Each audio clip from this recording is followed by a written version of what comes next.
Hello, my name is Imani Russell, and I'm a fiber artist. Welcome to Portico Gallery, where my solo exhibition, Stitched Alchemy, is on display until May 22nd. Let me show you a few selections from the exhibition. Let's start with a set of 3 dolls. The book entitled Sassafras, Cypress, and Indigo by Ntozake Shange, was my journey into the Gullah culture. Sassafras, Cypress, and Indigo, according to the fictional book, that were the daughters of a woman in the Carolinas. They are a lineage, or they are descendants of the Gullah Geechee culture. Sassafras, Cypress, and Indigo's mom she was a dyer, indigo dyer, and a weaver. She'd take her scraps and give it to Indigo. Her sisters would collect scraps after they'd finished their weaving works and give it to Indigo, and Indigo would compose her beautiful dolls, her little companions, beautiful little objects for the home. And so Indigo, my alter ego, has freed me up to work through her. I have created quilts, dolls, as well as wall collages based on my thinking of how Indigo would want to perceive them or how she'd like them. These are my interpretations of Sassafras, Cypress, and Indigo, all beautifully hand-stitched, they're filled with recycled materials as well. This piece is entitled Night Garden. This is a non-representational exploration of stitch and threads. It is composed of well-worn linens and basically an aerial view of what our garden would look like at night from Indigo's perspective.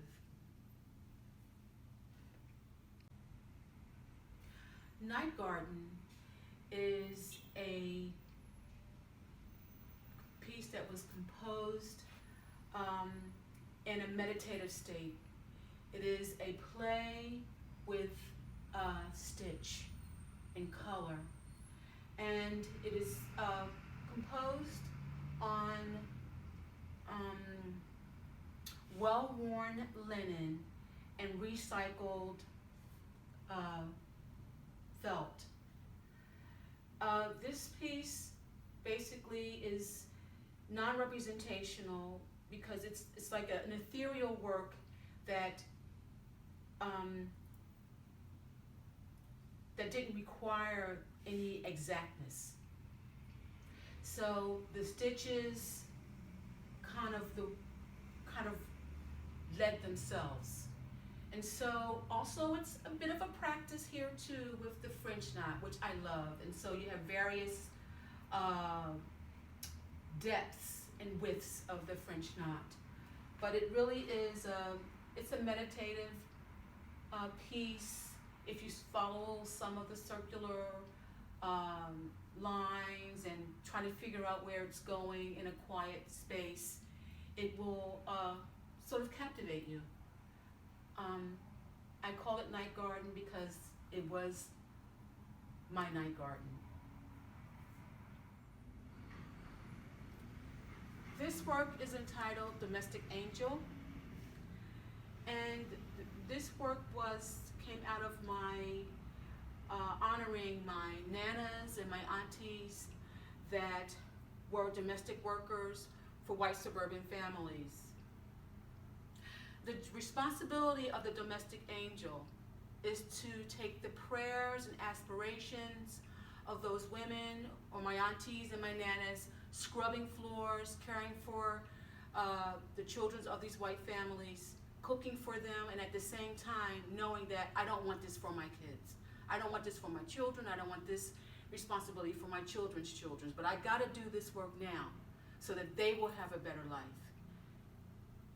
The domestic angel is the conduit for those aspirations and prayers to put out into the universe so that in hopes that for generations to come, that the dreams and aspirations of my nanas and my grandmoms and my aunties will come to fruition.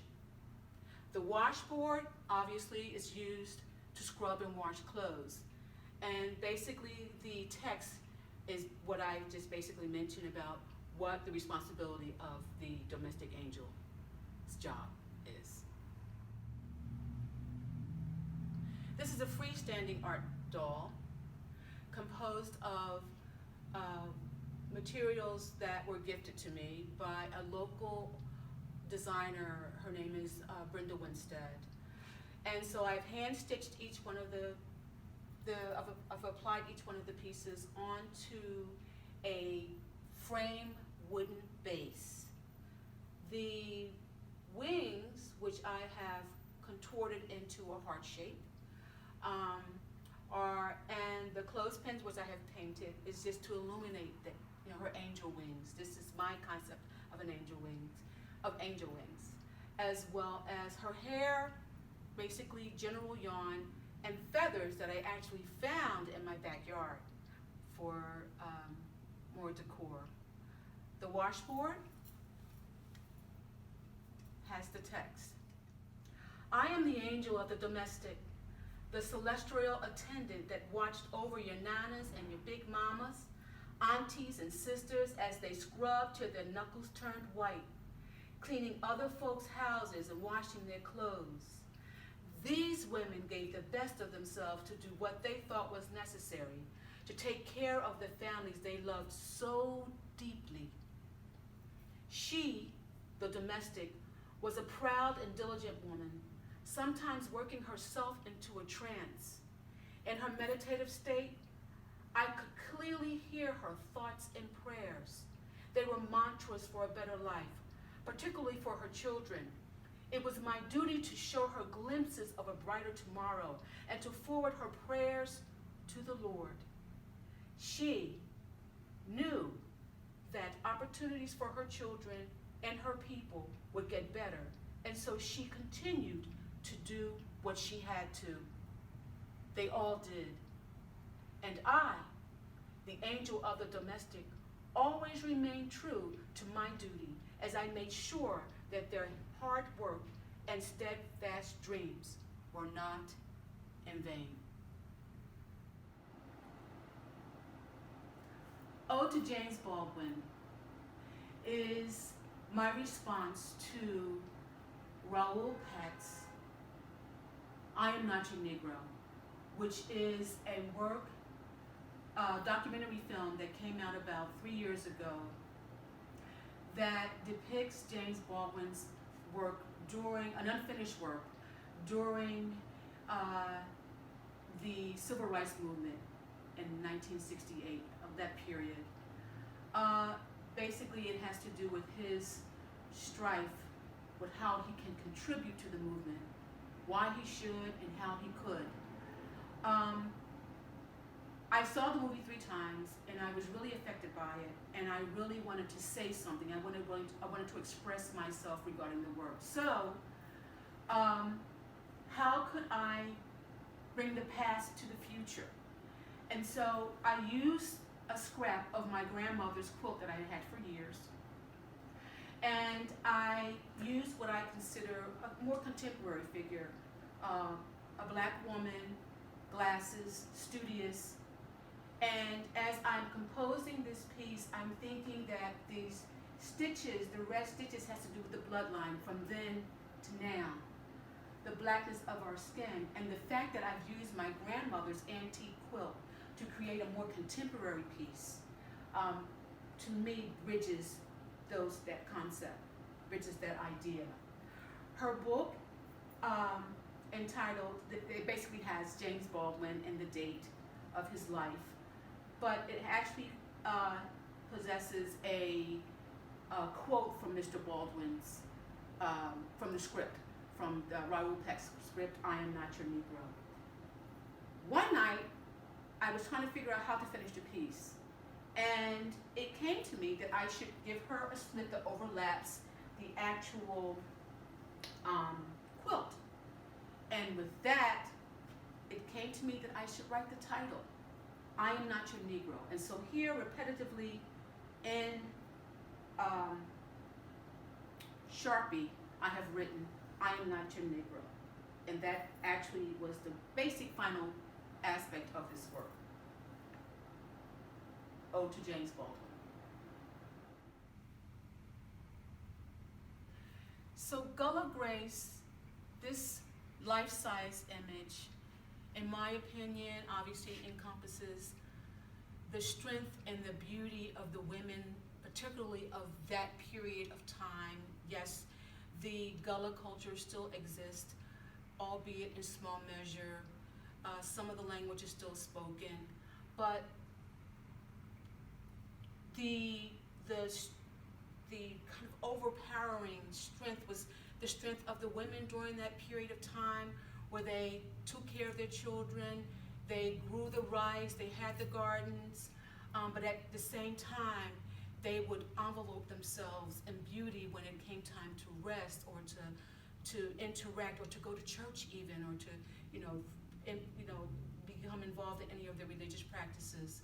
So the grace, to me, is just a reflection of how I feel and what I think about the Gullah woman then and now. Also, this image, it's called Gullah Grace, but it's also a depiction of my grandmother's grace, both of my grandmas on my mom and dad's side, my auntie's grace, my mother, Sundays when she's dressed and ready to go to church. There's this elegance, there's this proudness, even though she may have been on her knees scrubbing floors all week long, the beauty and the strength. So there's a connection, past and present, regarding the Black woman. I hope you enjoyed the video. We will begin having our mini artist receptions where we look at the art inside the gallery and socialize outside of the gallery. Be sure to get on the Portico mailing list. Hope to see you soon. Thank you.